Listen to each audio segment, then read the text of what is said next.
Boa, tá aí, ó, o Rogério Ceni, que foi abraçado pelos jogadores do Flamengo ali, né, quando entrou todo mundo em campo para essa partida no Maracanã, todos? 3-1, alguns. Eu vi alguns indo abraçar. Quem que não abraçou? Quem que não abraçou? Ah, eu não fiz. Você quer crise já, né? Essa hora aqui, você quer crise. Você ficou com vontade de dar um abraço? Só saber. Eu gosto do trabalho do Rogério Ceni, sempre falei isso. Saber. Mas o que eu quero saber de você é o seguinte, entrosou, agora as pessoas estão buscando muito assim, se foram os jogadores que cederam ou se foi o Paulo Souza que mudou e ouviu os jogadores. Eu acho que é uma conjunção de coisas, né? Uma compreensão dos trabalhos que começa a se unir ali e faz o Flamengo um pouco mais agressivo, intenso. Dá para usar essas palavras, Pedro? Dani, boa tarde para você, Sormani, Zé, Facinho, fã de esporte com a gente mais uma semana, que continue aqui.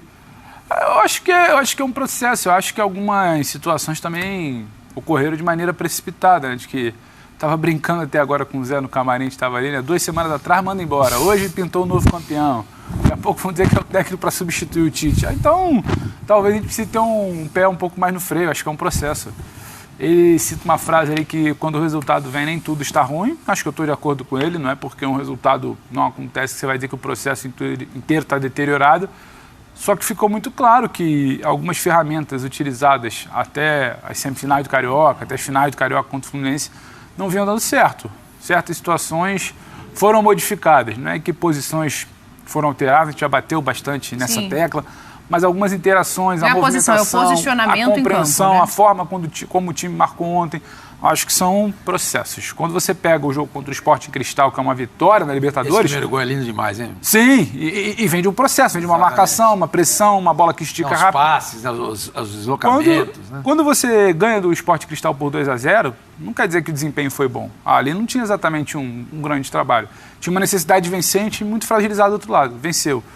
Contra o Atlético Goianiense, um jogo difícil. Você teve brecha na marcação, um gol do adversário que sai por uma falha sul de espaço.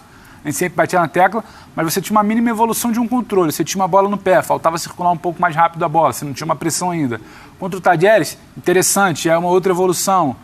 Mas o movimento de interações, a liberdade de jogadores para se movimentar, o Everton caindo dos dois lados, a Arrascaeta caindo dos dois lados, a dupla, Bruno Henrique e Gabigol se movimentando bastante, chegando muito próximo dentro da área. Ontem, um outro passo do processo, uma pressão em linha alta, melhor executada. Teve um probleminha ali do gol de São Paulo, né? Uma circulação, não houve uma intensidade ali no combate. São Paulo trabalhou a bola como quis, Rafinha levantou a bola com bastante espaço. Então, assim, são processos. Quando chega no gol do São Paulo, é um vacilo. Isso dá para ser corrigido ao longo da temporada. Nem tudo está pronto e ele admite, ele fala isso na coletiva. Agora, com a bola, já é um outro Flamengo.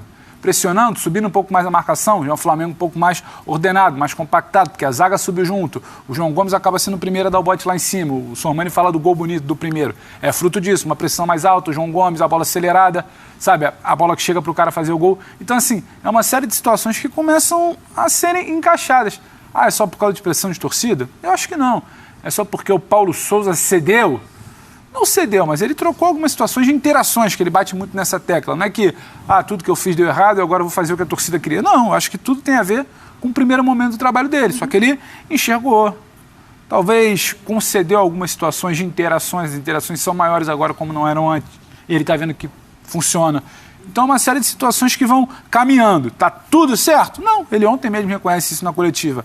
Agora, foi uma bela vitória e depois a gente vai continuar falando com muito dedo, com muito selo, com muita digital de coisas que ele implementou ontem. Sim. Seja por troca, seja por um posicionamento, seja por um comportamento na pressão feita no início do jogo, seja por anular os dois caras de meio de campo que costumam distribuir o jogo de São Paulo. Então, assim, tem muito dedo do Paulo Souza. Deixou de ser aquele Flamengo que dependia de uma genialidade do Arrascaeta, de uma bola do Gabriel.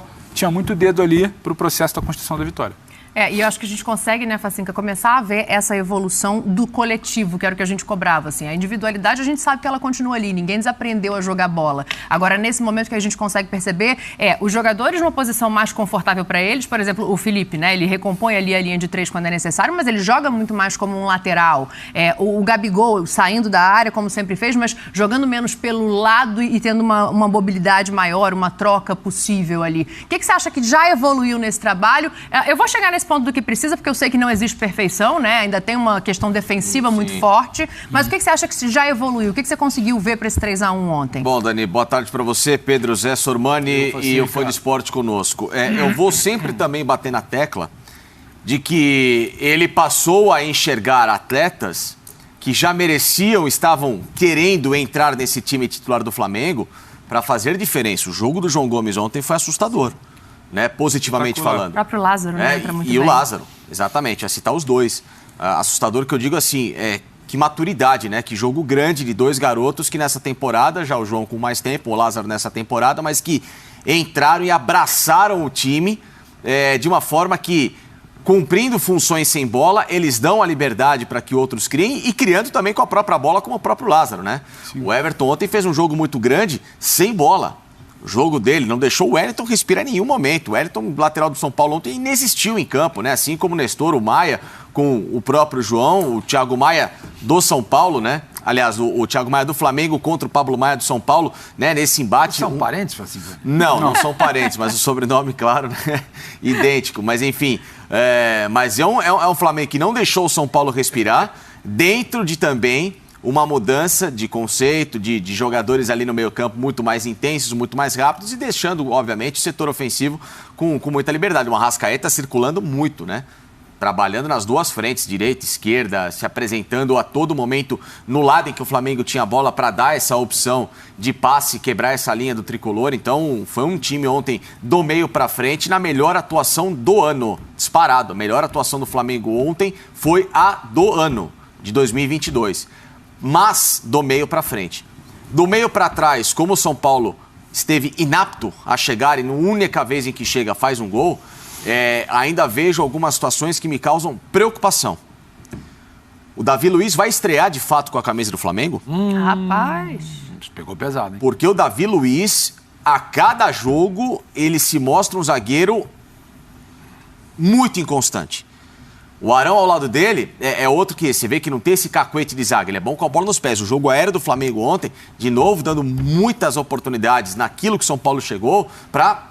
Opa, se pegar um adversário que gosta e que consegue fazer um segundo rebote, ele vai se complicar, né? Então, tem que começar a atacar alguns problemas de que esse setor ainda precisa de muita regularidade, que é o que você falou, de erros e acertos, do meio para frente. Eu já vi um mecanismo que, parece que se encaixou na escalação. Do meio para trás...